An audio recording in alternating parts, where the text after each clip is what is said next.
मान लो कि ये वृक्ष कुरुक्षेत्र है और इसके ये सारे पत्ते शत्रु सेना। इन पर अपने बाणों का प्रयोग करके दिखाओ। जो आज्ञा गुरुदेव।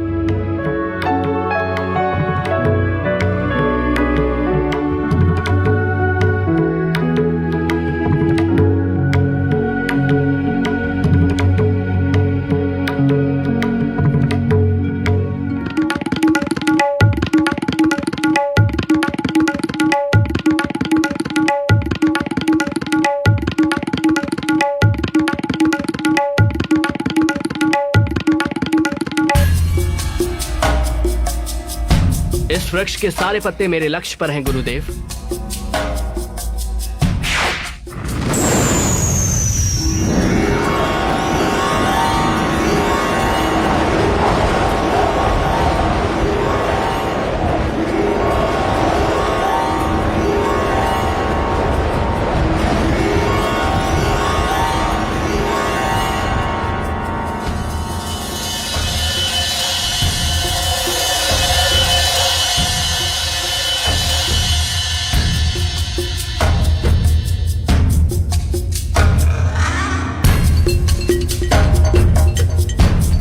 गुरुदेव, पहले बाण ने अपना कार्य पूरा कर दिया।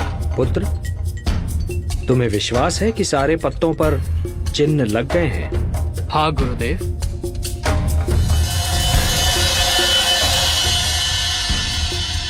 गुरुदेव, अब मेरे दूसरे बाण को छोड़ने से जितने पत्तों पर चिन्ह हैं, वो भूमि पर गिर जाएंगे। और तीसरा बाण तो प्रलय के समान है। यदि मैंने इसका प्रयोग किया तो सारी सृष्टि का विनाश हो जाएगा। मैं इसका प्रयोग कभी नहीं करूंगा। रुक जाओ पौत्र। अब मुझे पूर्ण विश्वास है कि इस महायुद्ध में हम पांडव दुर्बल नहीं हो सकते। दुर्बल तो अब कौरव लगते हैं। ऐसा मत कहिए दादाश्री, अन्यथा अनर्थ हो जाएगा। क्या अनर्थ होगा पुत्र? गुरुदेव, मैंने देवी सिद्धंबिका तथा भगवान शिव को वचन दिया है कि युद्ध में जो पक्ष कमजोर सिद्ध होगा, मैं उसकी ओर से युद्ध करूंगा।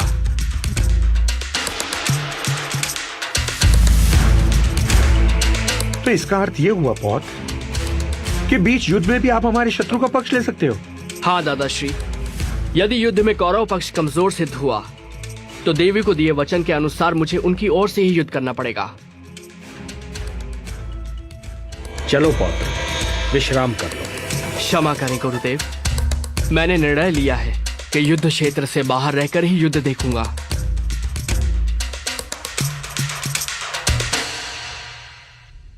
चलो पार्थ।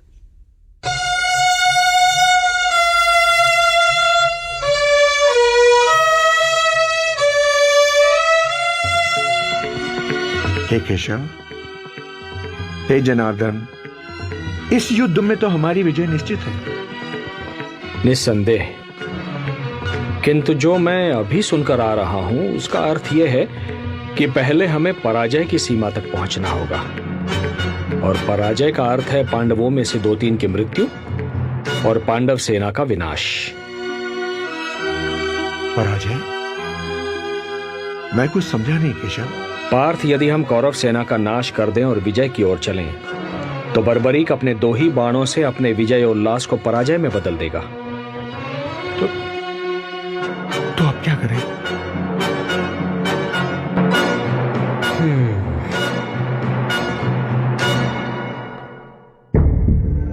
तुम ही बताओ मित्र, क्या सचमुच बर्बरीक के बाण चमत्कारी होंगे? अवश्य मित्र। यदि वो बाण महादेव ने स्वयं बर्बरीक को दिए हैं तो निश्चित ही वो चमत्कारी होंगे।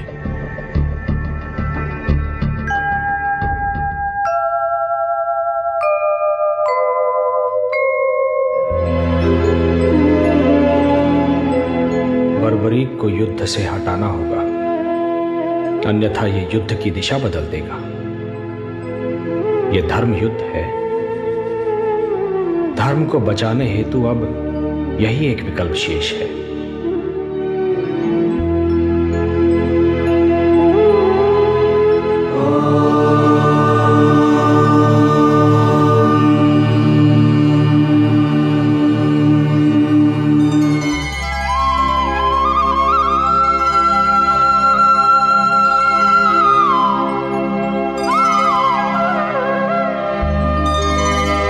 सूर्योदय। प्रणाम गुरुदेव। प्रणाम दादाश्री। आयुष्मान भव।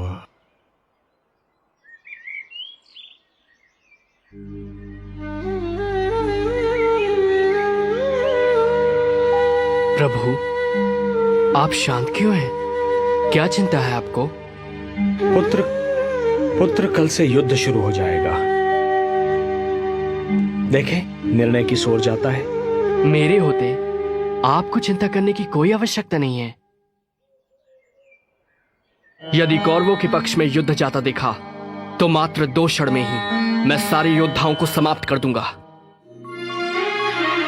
मैं तुम्हारी शक्ति से परिचित हूं पुत्र, और यह भी जानता हूं कि तुम्हारी हम में अनन्य भक्ति है। किंतु क्या प्रभु? पुत्र, आज शुक्ल फाल्गुन द्वादशी है। आज की महिमा दुगनी हो जाती है। किंतु मुझे बताइए प्रभु, मैं आपके दिए हर आदेश का पालन करूंगा। वत्स सूर्योदय, युद्ध से पूर्व चंडी एक बलि चाहती है, और बलि उसी की चढ़ाई जाएगी जो अतुलित बलशाली होगा। इसमें चिंता किस बात की है प्रभु?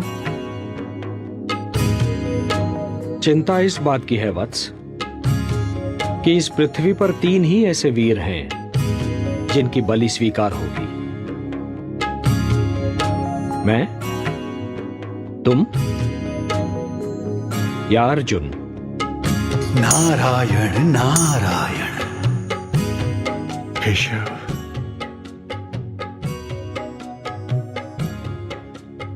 बस इतनी सी बात है केशव? क्या यही आपकी चिंता है? तो है जनार्दन, इस बलि के लिए मैं अपने आप को प्रस्तुत करता हूं केशव, अपने आप को। तुम ये नहीं कर सकते पार्थ, ये धर्म युद्ध है। यदि एक भी पांडव कम हो जाएगा तो ये युद्ध धर्म युद्ध नहीं कहलाएगा। बस एक ही मार्ग शेष है। मैं स्वयं ही अपना बलिदान दे देता हूं। वैसे भी युद्ध ना करने की प्रतिज्ञा ली है मैंने। एक सारथी ही तो हूं तुम्हारा। नहीं केशव, नहीं। प्रभु, आप मेरे गुरु हैं, श्रेष्ठ हैं, सभी तरह से ज्येष्ठ हैं मेरे। ये अधिकार सिर्फ मेरा है, मेरा। मुझे आज्ञा दीजिए प्रभु। आपके चरणों की सौगंध खाकर कहता हूं, आपके उद्देश्य को पूरा करने के लिए मैं अपने शीश की बलि देता हूं।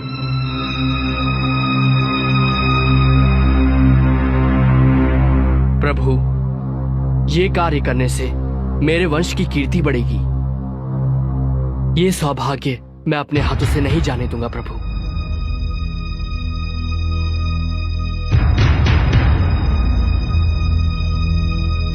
सोचिए मत प्रभु। उठाइए ये शस्त्र और मेरे शीश को धड़ से अलग करके चंडी मां को बलि चढ़ाइए। मैं ऐसा नहीं कर सकता। यदि मैंने ऐसा किया तो यह बलिदान नहीं होगा, हत्या होगी।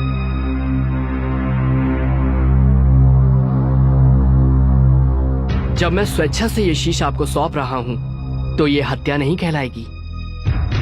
धर्म यह कहता है वत्स कि बलिदानी स्वयं दान दे। यदि मैं ऐसा करता हूं तो वो हत्या ही कहलाएगी।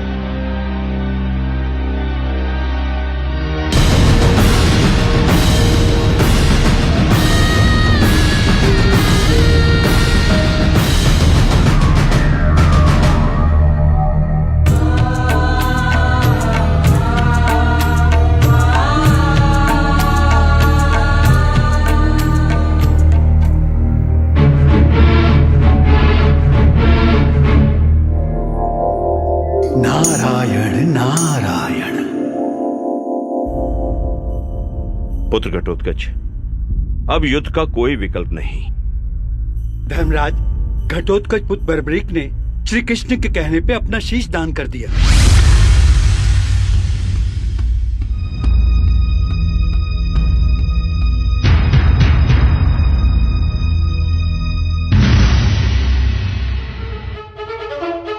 उन वाणों की सत्यता की परीक्षा तो स्वयं वासुदेव ने ली है। इसमें तनिक भी संदेह नहीं कि वे वाण क्षण में पूरे युद्ध को समाप्त कर सकते हैं। अर्थात इसका तात्पर्य ये हुआ और हम बिना युद्ध किए ही हार जाएंगे। अरे भांजे, तुम सदैव विपरीत ही क्यों सोचते हो? क्यों मामाश्री? दुशासन सत्य ही तो कह रहा है। अरे भांजे, अभी अभी ज्ञात हुआ है कि भीम के पौत्र बर्बरीक ने कृष्ण के कहने पर अपना शीश दान कर दिया है।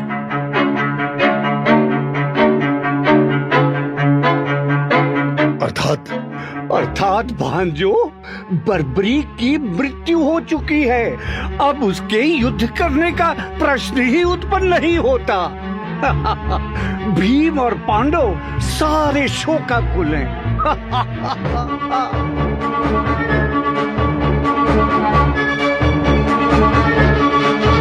अवश्य इसमें भी कृष्ण का कोई उद्देश्य होगा।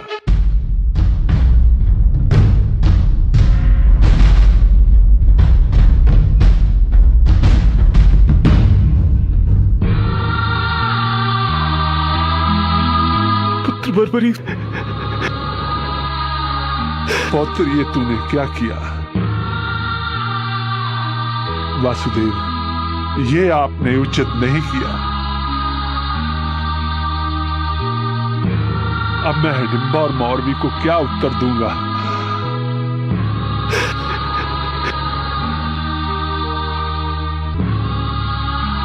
हे ईश्वर, ये तेरी कैसी लीला है? कौन सा पाप किया था मैंने? इससे तो अच्छा होता पुत्र बर्बरीक से पहले मुझे ही मृत्यु आ जाती।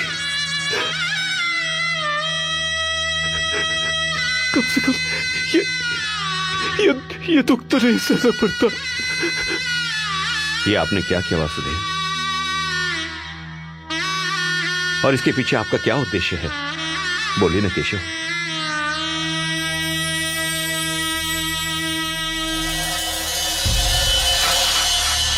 वत्स, भगवान श्री कृष्ण ने महाबली बर्बरीक से ये शीशदान किस कारण मांगा, मैं बताती हूं।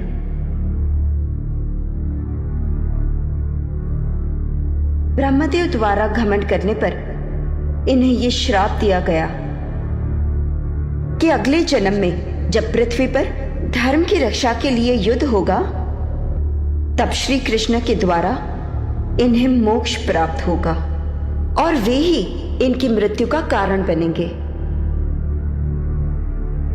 इसलिए इसमें श्री कृष्ण का कोई दोष नहीं। आपको श्री कृष्ण पर कोई दोष नहीं लगाना चाहिए।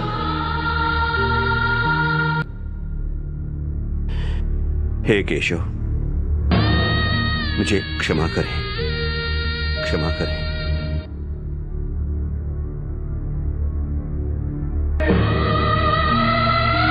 हे देवी, ये एक भक्त का शीश है।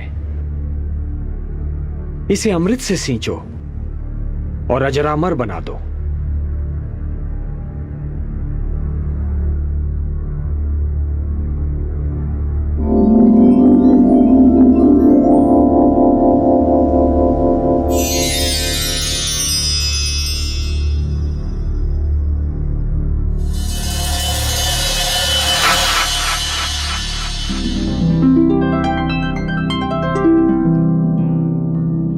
प्रणाम प्रभु। कीर्तिमान भव।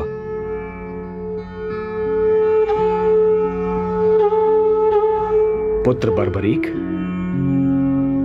तुम्हारे त्याग, साधना और तुम्हारे इस महान शीशदान ने तुम्हें नर से नर श्रेष्ठ बना दिया है। तुम जैसा महात्मा केवल सृष्टि के कल्याण के लिए आता है। आज मैं तुम्हें अपना वो नाम देता हूं जो माता यशोदा ने स्वयं मुझे दिया था, श्याम। नारायण नारायण। और तुम्हें मैं अपनी सारी शक्ति भी प्रदान करता हूं। कलयुग में तुम्हें लोग श्याम के नाम से पुकारेंगे। जय श्री श्याम। जय श्री श्याम। जय श्री श्याम। जय श्री श्याम। वत्स, अपनी इच्छा मुझे बताओ। हे नारायण, हे श्याम, मेरी 2 इच्छाएं हैं। प्रथम इच्छा, मेरी देह को आपके हाथ से अग्नि मिले, और मेरी दूसरी इच्छा, मैं महाभारत का युद्ध देखने आया था, मैं वो देखना चाहता हूं। तुम्हारी दोनों इच्छाएं पूर्ण होंगी वत्स। तुम्हारे इस शीश का कभी अंत नहीं होगा।